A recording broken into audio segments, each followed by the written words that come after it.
님 내려오셨도다라는 제목으로 말씀 증거해 주시겠습니다.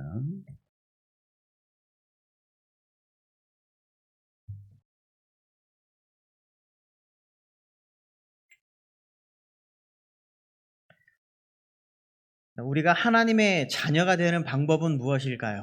여러분들은 하나님의 자녀입니까? 이런 황당한 질문을 하십니까? 라고 이렇게 반문하실 수도 있을 겁니다. 내가 하나님의 자녀인데 왜 하나님의 자녀라고 묻고 있다면 이것은 좀 황당한 이야기, 황당한 질문일 것이라는 겁니다. 성경은 말합니다. 영접하는 자 곧 그 이름을 믿는 자들에게는 하나님의 자녀가 되는 권세를 주셨다라고 이렇게 말합니다.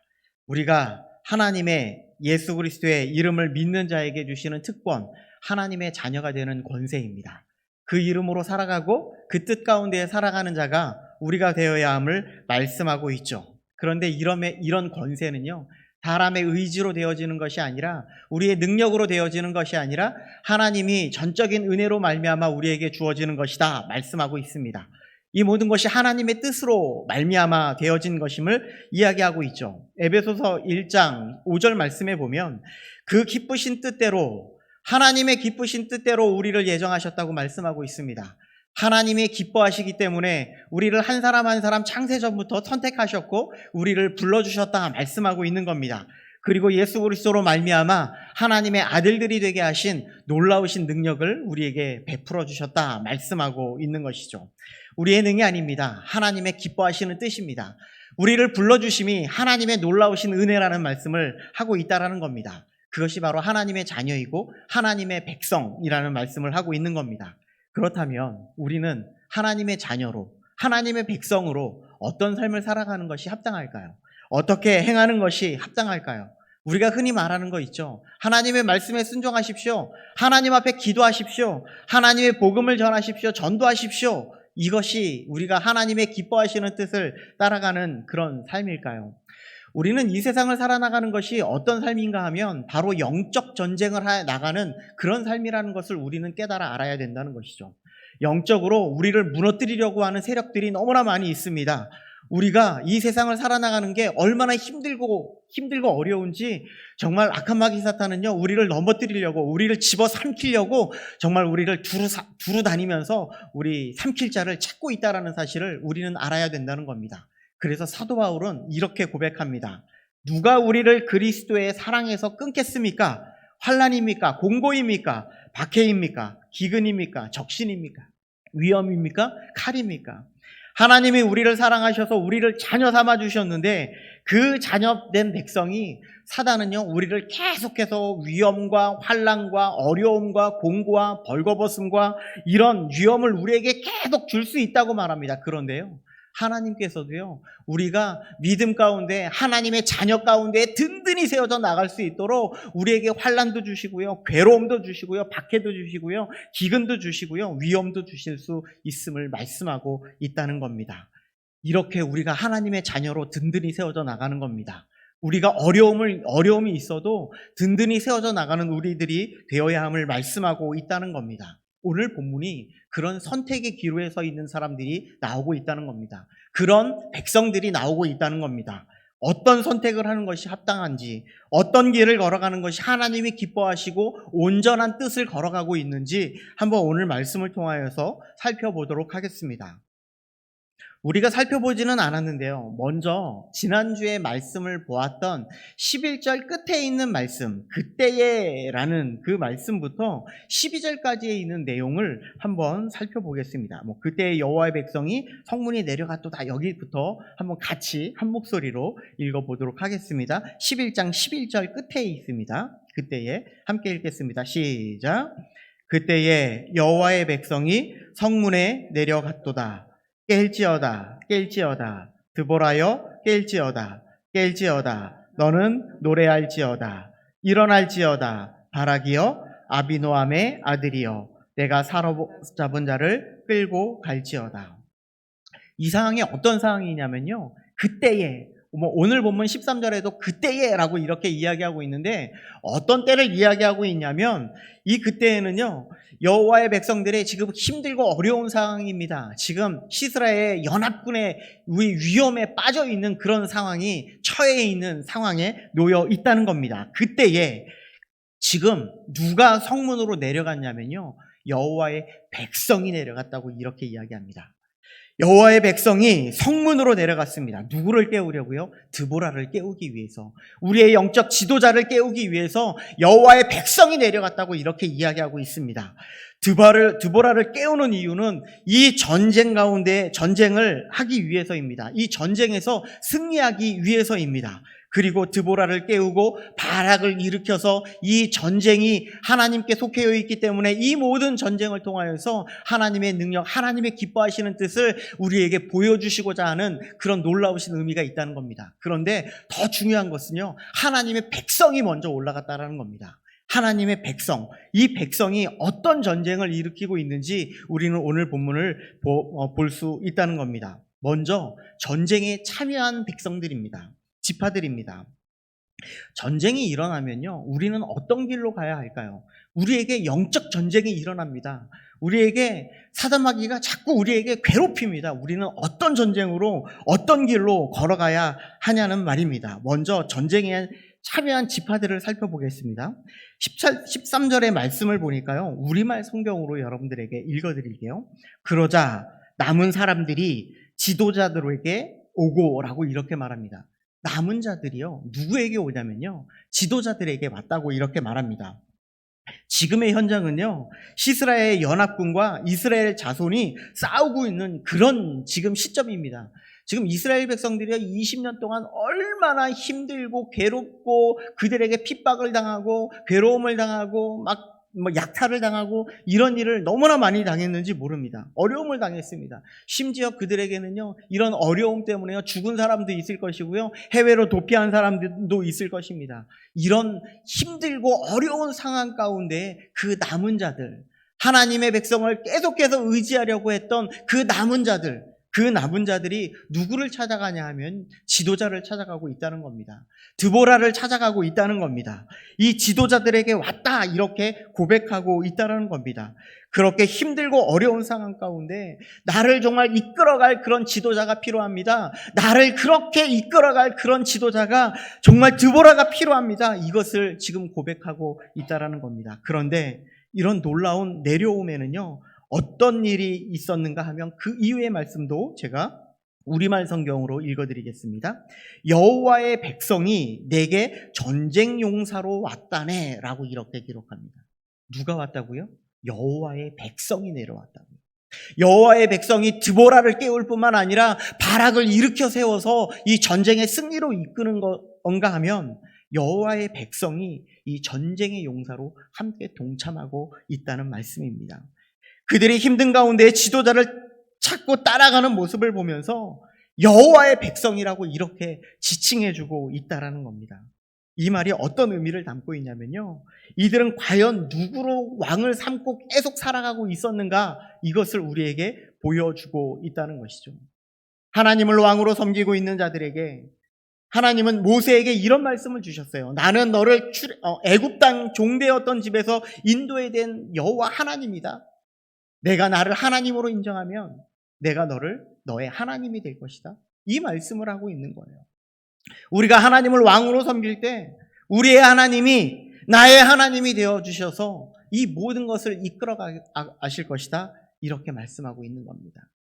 남은 자들은요, 비록 힘이 약하지요. 자신들은 힘이 비록 약할지라도 그들이 붙들고 계시는 그 하나님이 강하시기 때문에 지도자를 찾아가고 그들을 이끄실 차를 찾아가고 하나님을 외치며 나아가고 있다는 말씀을 하고 있는 겁니다. 우리에게 똑같은 삶을 이야기하고 있어요. 우리가 믿는 온 세상의 창조주이신 그 하나님, 우리를 이끄시고 계시는 그 하나님, 우리로서는요, 우리가 이 영적 전쟁을 이기기에 너무나 약하고 넘어지고 쓰러질 수밖에 없는 그런 삶을 살아가고 있는 우리들의 모습이라는 거예요. 그런데요, 하나님은요, 우리의 예수 그리스도는요, 우리의 강함이 되셔서 그 악한 세력들을 넉넉히 이기고 남음이 있는 그런 하나님임을 우리는 알아야 된다 말씀하고 있다라는 겁니다. 그래서 그분을 붙잡고 나아가라라고 말씀하고 있는 거예요. 욥기가 오늘 42장으로 마무리를 딱 지으면서 정말 가장 은혜되었던 부분은 무엇인가 하면요, 내가 아무리 잘나도 하나님 앞에서 아무것도 아니라는 거예요. 하나님 앞에서 아무것도 아니고 나의 연약함을 다시 한번 돌아볼 수 있다는 것을 느낀 거였습니다. 만약에 나의 잘남이 있었다면, 내가 능력이 좋아서 정말 하나님을 붙들지 못했다면 정말 하나님이 필요 없는 자였겠죠. 그런데 나의 모습을 보고 나의 연약함을 바라보면, 나의 이런 죄악된 모습을 바라보면 예수 그리스도가 필요할 수밖에 없고, 그분을 의지할 수밖에 없고, 예수 그리스도만 바라볼 수밖에 없는 그런 인생이었음을 보게 된다는 것입니다. 그래서 하나님의 다스림, 하나님의 인도하심, 예수 그리스도로 말미암아, 하나님을 믿음으로 말미암아 우리에게 펼쳐지는 그런 인생이 될 수 있음을 우리는 욥기서를 통해서 볼 수 있다는 것이죠. 연약한 자가 하나님을 붙들고 정말 지도자를 따라가는 그런 결단을 통해서 우리에게 불려지는 이름이 있습니다. 바로 여호와의 백성이라는 이름입니다. 우리가 예수 그리스도를 의지하고 붙잡음으로 우리에게 붙여지는 이름이 있습니다. 바로 하나님의 자녀입니다. 이 이름이 얼마나 귀한 것인지 우리는 알아야 된다는 것이죠. 우리에게 이름을 주셨습니다. 그 이름은요, 그냥 대충 살라고 이름을 지어준 이름이 아니잖아요. 여러분들의 모든 삶 속에 이름대로, 이름이 정말 빛나게 그렇게 살아가도록 우리에게 분명히 이름을 주셨을 겁니다. 창섭이라는 이름이요, 제가 스스로 이렇게 해석해 보았습니다. 창자가요, 창성할 창, 하나님을 노래할 창자가 창자고요, 섭자는요 불꽃 섭자입니다. 하나님을 불꽃처럼 이렇게 찬양하며 살으라고, 이렇게 제가 정말 고등학교 때부터 이렇게 이름을 제가 이렇게 해석하면서 살아왔습니다. 나는 일평생 동안 하나님을 찬양하고 하나님을 높이며 살아가는 그런 사람이 될 거야. 불꽃처럼 일어설 거야. 이런 이름 말입니다. 우리에게 하나님의 자녀라는 이름은요, 우리가 이 땅 가운데서 대충 살으라고 그게 주신 이름이 아니라는 말입니다. 나의 어떤 이름으로 하나님의 이름을 높일 것인지 그것을 생각하며 살아가라는 그런 이름입니다. 예수 그리스도를 의지하고 붙들고 살아가는 모든 백성들에게 주어진 이름, 하나님의 자녀. 예수 그리스도로 말미암아 얻어진 이름, 그 특권, 바로 하나님의 자녀라는 특권임을 우리들은 꼭 붙잡고 살아갈 수 있는 우리 모든 성도님들 되시기를 간절히 소망합니다. 그러면 하나님의 자녀라는 이름으로, 여호와의 백성이라는 이름으로 지도자를 따라갔을 때 어떻게 지도자를 따라갔을까요? 에브라임, 베냐민, 스불론, 이사갈, 납달리, 므낫세, 이 지파들이요, 이 지도자를 따라가고 이 하나님을 붙들고 따라가는 그런 백성들, 지파들이었는데, 여기에서 우리가 눈여겨볼 백성이 있습니다. 우리 14절 말씀을 함께 읽어보도록 하겠습니다. 14절입니다. 자, 시작. 에브라임에게서 나온 자들은 아말렉에게 뿌리 박힌 자들이요, 베냐민은 백성들 중에서 너를 따르는 자들이요, 마길에게서는 명령하는 자들이 내려왔고 스불론에게서는 대장군의 지팡이를 잡은 자들이 내려왔도다. 가장 먼저 에브라임에게서 나온 자들, 이렇게 말하고 있는데요, 아말렉에게 뿌리 박힌 자들이라고 이렇게 말하고 있습니다. 우리는요 1차적으로 그들이 아말렉에게 근거를 두고 있는 사람들이 먼저 일어났다라는 것을 우리는 볼 수가 있습니다. 그들이 얼마나 힘든 그런 삶을 살아가고 있을까요? 아말렉 하면 이스라엘과 적대적인 관계에 놓여져 있던 그런 족속 중에 한 족속입니다. 이스라엘을 계속 괴롭힌 그런 족속입니다. 그런데 그들은 하나님을 믿기로 작정했고 하나님의 백성 가운데에 거하기 위해서 그들 가운데에 속해 있었습니다. 그런데 지금 전쟁이 일어나는 가운데에 가장 먼저 앞장서서 나아가고 있는 백성들이 에브라임 지파, 지금 아말렉에게 근거하고 있는 그들이 지금 먼저 일어나고 있다라고 말하고 있다는 것이죠. 어쩌면 이 땅, 한국 땅에 살아가고 있는 다민족으로 살아가는 사람들이 얼마나 힘들고 어려울까라는 그런 생각도 한번 해봅니다. 특히나 만약에 일본 사람이라고 한다면 우리는 먼저 색안경을 끼고 보게 될 겁니다. 바로 이런 경우죠. 일본과의 전쟁이 일어났습니다. 그런데 일본 사람이, 일본에 먼저 근거를 두고 있는 사람이 먼저 일어나서 내가 일본과 싸우겠습니다 라고 말하고 있다는 것이죠. 이렇게 말한다면 어쩌면 아니 저 사람들이 진짜 잘못 생각해서 일본과 한패를 먹으면 어떡하지? 라는 그런 색안경을 끼고 볼 수도 있다는 겁니다. 그런 어려움이 그들에게 있었음에도 불구하고 그들은 전쟁에 동참하고 있다는 것을 우리는 볼 수 있다는 것이죠.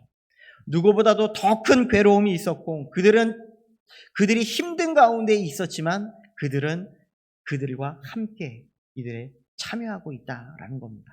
이것이 그들에게는 은혜입니다.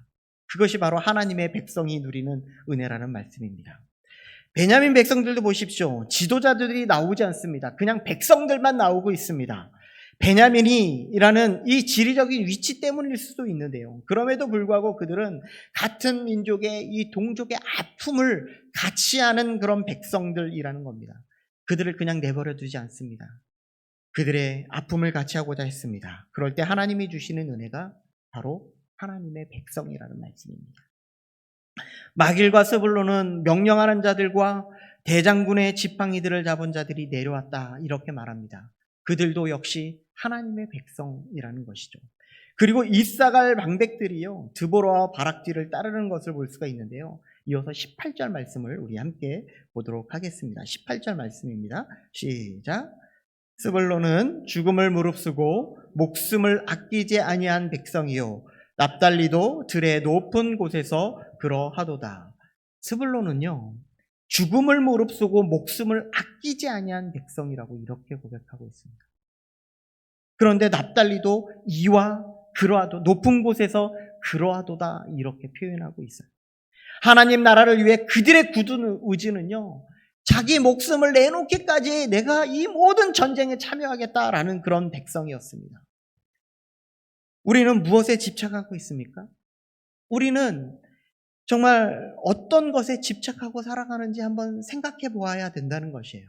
우리는 우리의 정말 위치에 집착하고 있지는 않는지, 자신이 가진 것에 집착하고 있지는 않은지, 자신이 가지고 있는 권력에 집착하고 있는 것은 아닌지, 하나님을 위해서 모든 것을 다 내려놓고 스불론과 납달리는 자기 목숨까지도 내어놓고 모든 것을 참전하고 있는 이 백성들을 통하여서 하나님은 너는 하나님의 백성이다 라고 불러주고 있다라는 말씀입니다. 우리는 신약에서도 이런 사람을 찾아볼 수 있죠. 바로 사도 바울입니다. 주님의 복음을 전파하는 일을 위해서 달려가고 있는 그의 사명 가운데 사도행전 20장 24절 말씀에 보면 내가 달려갈 길과 주 예수께 받은 사명 곧 하나님의 은혜의 복음을 증언한 일을 마치려 하면은 나의 생명조차 조금도 귀한 것으로 여기지 아니하였다.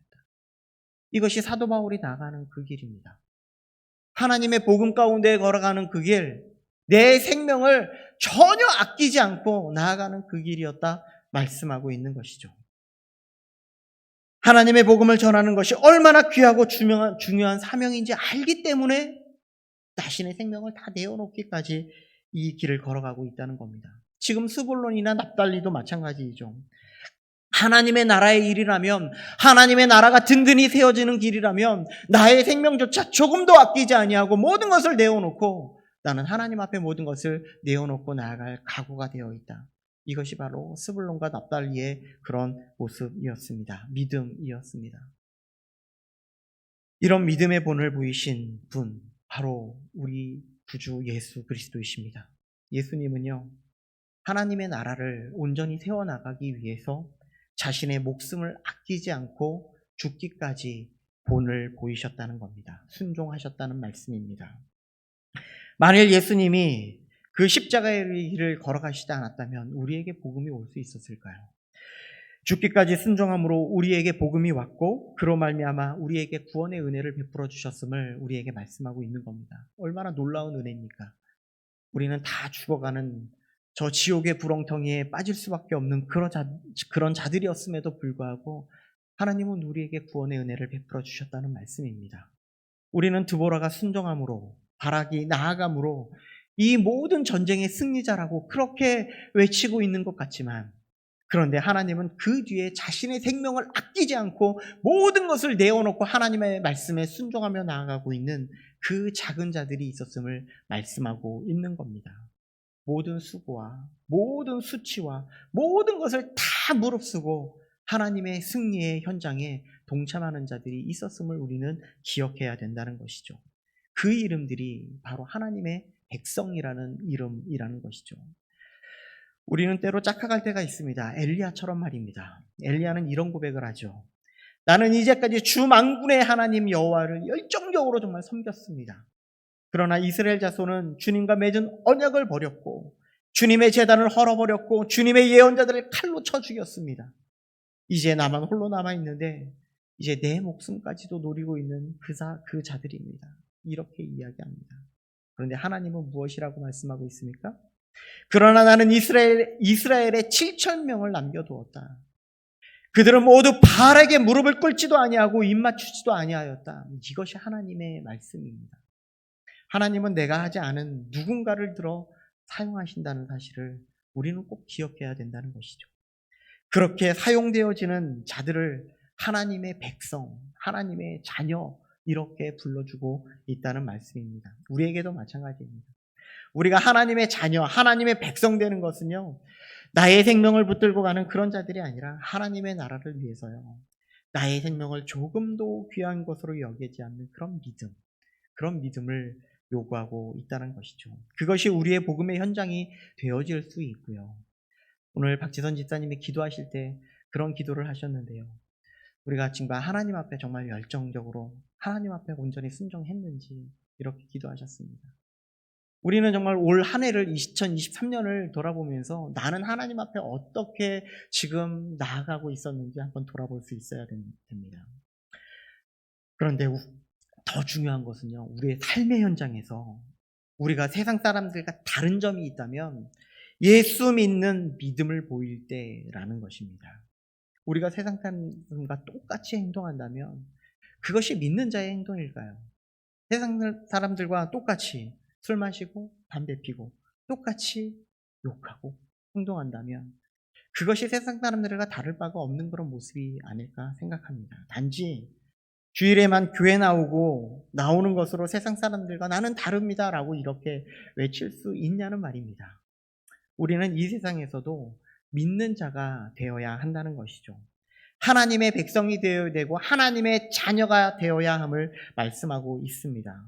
우리를 힘들게 하고 어렵게 하는 모든 것을 담대하게 이기고 우리의 믿음을 지켜나가는 것이 꼭 필요하다라는 것입니다. 그것이 바로 예수 그리스도의 십자가, 그 십자가를 우리에게 주어진 십자가를 지고 따라가는 그 길일 것이라는 겁니다. 그렇다면 전쟁에 참여하지 않은 그런 지파, 그들은 어떤 삶을 추구한 것일까요? 15절 후반절과 16절 후반절에 공통적으로 이야기하는 것이 있습니다. 시냇가에서 큰 결심이 있었도다 라고 말합니다. 르우벤 지파들은요, 어떤 큰 결심을 하고 있었을까요? 하나님의 전쟁에 참여해야 될까? 아니면 나는 이 모든 것을 참여하지 말아야 될까? 어떤 결론을 내리고 있을까요? 16절 초반절에 보면요, 내가 양의 우리 가운데에 앉아서 목자의 피리 부는 소리를 들으면 어찌 됨이냐라고 말합니다. 그런데 전쟁에 참여하지 않는 자들의 공통점은요, 안주함입니다. 양의 울음소리를 들으면서 안주하고 있는 르우벤 지파. 단 백성들은요, 배에 머무르고 있으면서 나는 여기에서 안주할 것이다 라고 이야기합니다. 아셀 지파는요, 해변에 앉아서 나는 여기에서 안주할 거야 라고 말하고 있다는 것이죠. 이들의 모습은요, 전쟁의 중요함보다요, 자신의 안락함이 더 중요했습니다. 단이나 아셀은 강을 건너 도우러 가기가 너무나 귀찮아서 자기 자리에 머물러 있는 상황, 그것이 바로 안주함입니다. 이들의 공통점, 주로 물가에 머물러 있었습니다. 그리고 그들은 안정을 추구하고 있었다는 말씀입니다. 지금 우리가 처해 있는 이 길신교회의 위기 상황이 혹시 있지는 않을까요? 우리가 기도해야 하는 일이 있지는 않을까요? 영적인 어려움이 우리 길신교회에 처해 있는 것은 아닐까요? 우리는 이를 위해서 영적 전쟁에 동참할 수 있어야 된다는 것이죠. 아무렇지도 않다고 안주하고 머무르는 삶을 통하여서 그런 삶을 살아간다면 우리는 주님이 세우신 주님의 교회, 우리는 지체로서 한 공동체로서 주님의 교회를 세워나가는 데 잘못된 길을 걸어가고 있는 것일 겁니다. 영적으로 세워져야 하는 부분이 있다면 우리는 그것을 위해 기도해야 할 것입니다. 그것이 말씀이 될 수 있고요. 그것이 기도가 될 수 있습니다. 하나님께 드리는 예배가 될 수 있을 겁니다. 내가 예전에는 이렇게 했는데 그것이 중요하지 않습니다. 지금은 어떤가? 나 자신을 돌아볼 수 있어야 된다는 겁니다. 초대교회 때 하나님의 복음이 세워지는 곳곳마다 영적인 갈망함이 넘쳐났습니다. 회개가 넘쳐났습니다. 지금 길신 공동체의 가운데에 어떤 영적 갈망함이 우리에게는 있습니까? 정말 회개의 모습이 넘쳐나고 있습니까?